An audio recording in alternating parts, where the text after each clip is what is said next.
So here I am in the garage doing a little more work tonight on the GSX1100. I'm going to pull the wiring harness tonight. It's kind of a mess. And I did notice one thing, that whoever was riding this before me was living a little dangerously. The fuse box has been removed out of this bike. There used to be kind of right here in the triangle section, there was a panel that the starter solenoid and the regulator rectifier was on there, and then also the little unit to send a signal to the ignition coils was mounted on there. And right in the middle of it, there should have been a fuse box that had, I think, 4 or 5 fuses in it.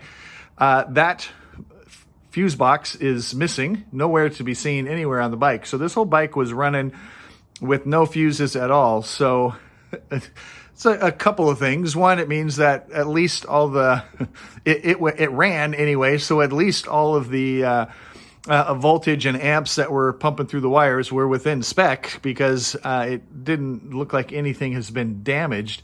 None of the wires are fried, none of the connections are melted.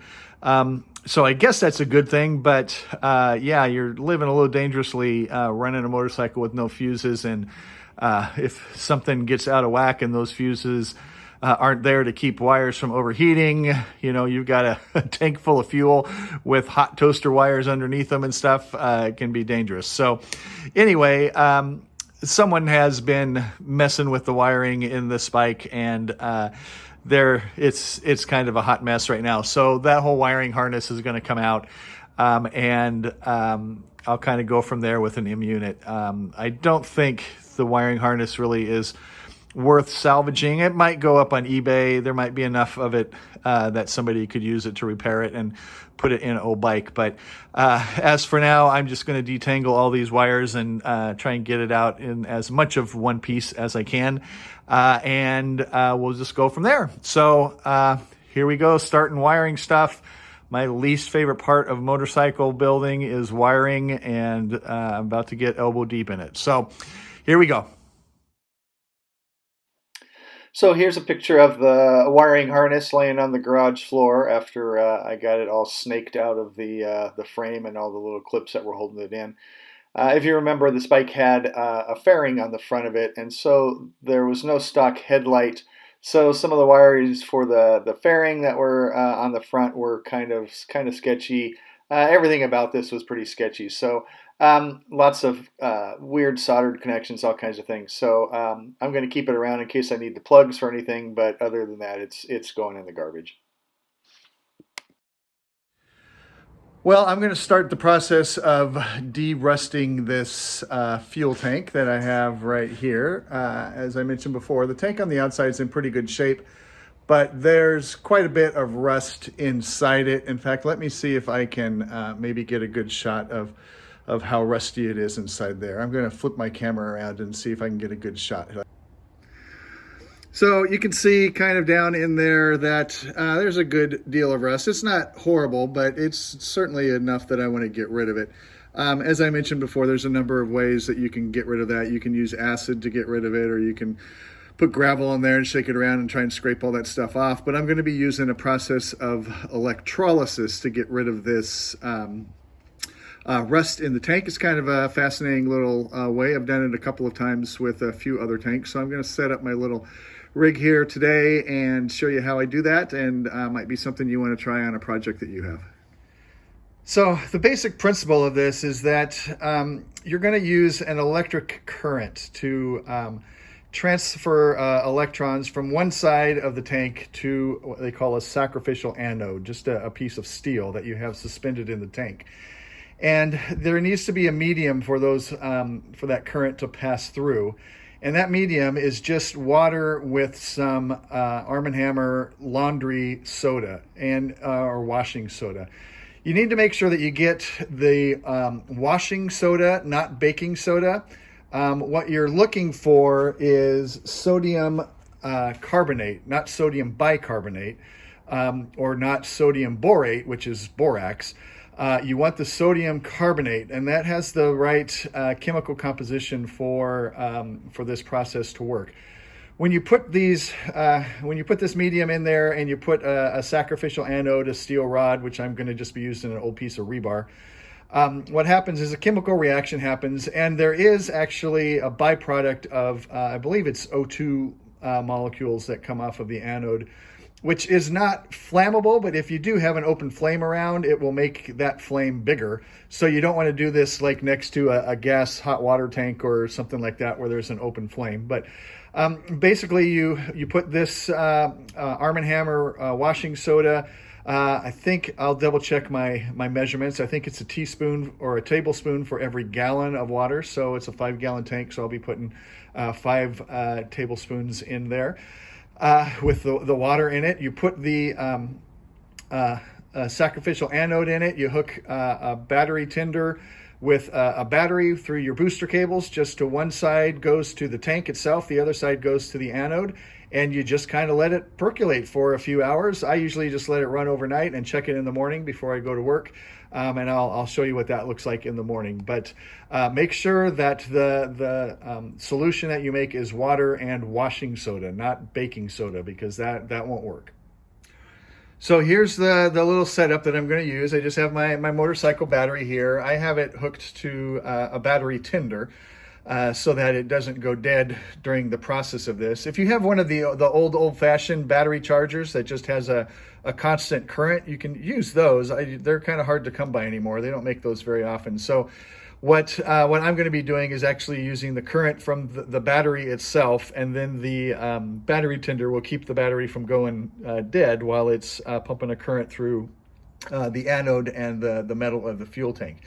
And so I'll just connect with jumper cables from the battery to the fuel tank. I made a little, as I said, a little sacrificial anode here. It's just made from a tennis ball and a old piece of rebar that I have around, and I'll suspend. The tennis ball sits in the hole of the fuel tank and keeps this anode from touching the sides of the tank, because you don't want that to happen, because it'll short out the circuit. It'll make a little spark.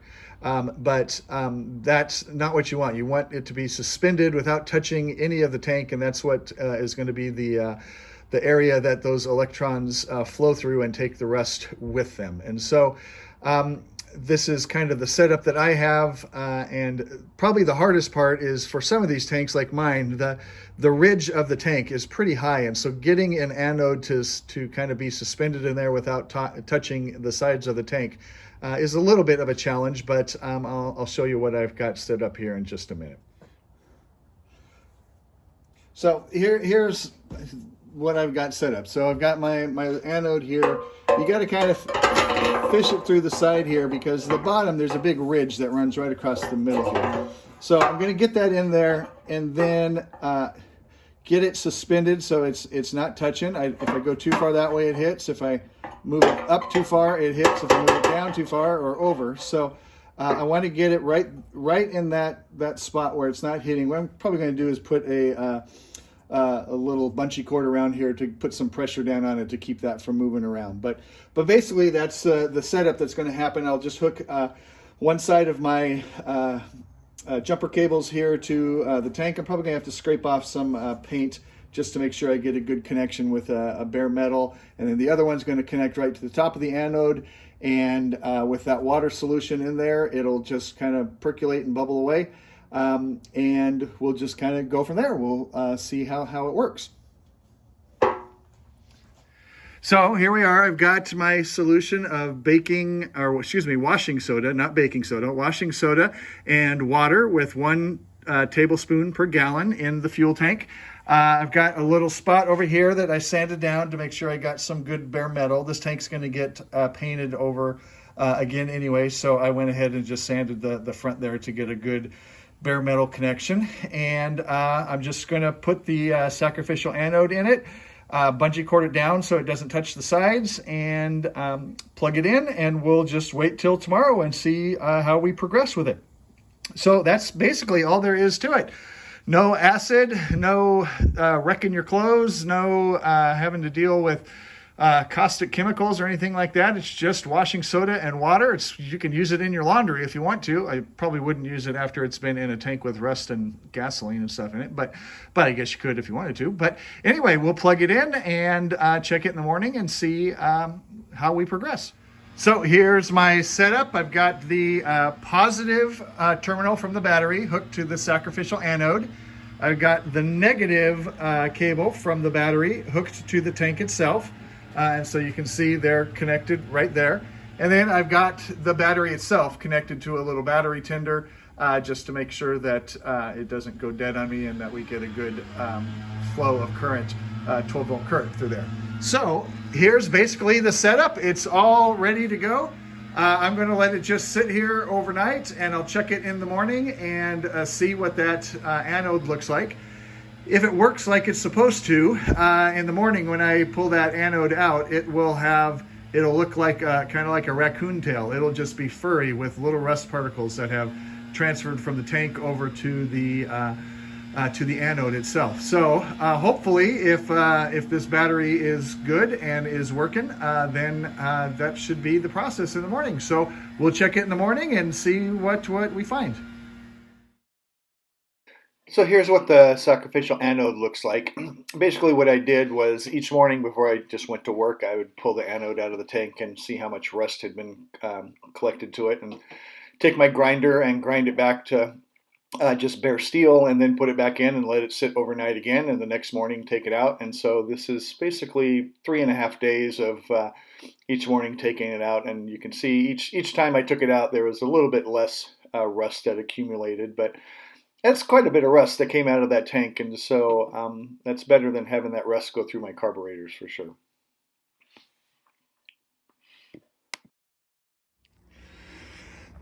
So I just drained the water out and took that sacrificial anode out. You can already see how much better that tank looks from yesterday. I'm going to fill it up again and see if I can do maybe one more day and see what else I can get out of there. But that's a lot of rust that came out just from one night. So anyway, it's a slick little way to de-rust tanks. So I'm going to do it one more time and see how much more rust we can get out of there. So here's what it looks like on the trailer coming home when I started the project, and just each evening spending some time out in the garage working on things.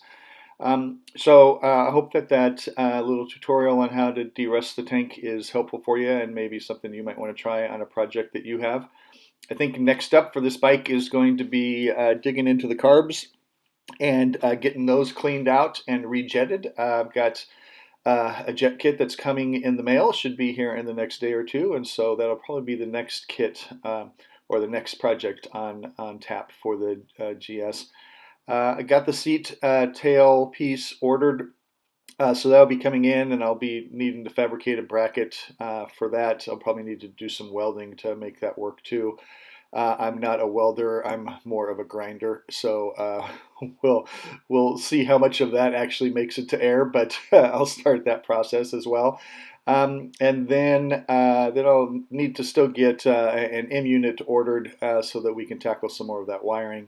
Right now, they're almost everybody's out of stock of them, and from what I understand, they're starting production again at the first part of November, so I'll get one of those ordered. But that's where the project is right now. So I think the next thing you'll probably be seeing me do is dig into the carburetors and get some cleaning done in there and get some jets put in them and some pod filters put on them. And we'll see how much of that rust that I took out of the fuel tank in this video actually made it into the carburetors, and see if that little inline fuel filter was helping at all. But that's where we're heading next. So tune in next time, and we'll just keep making progress.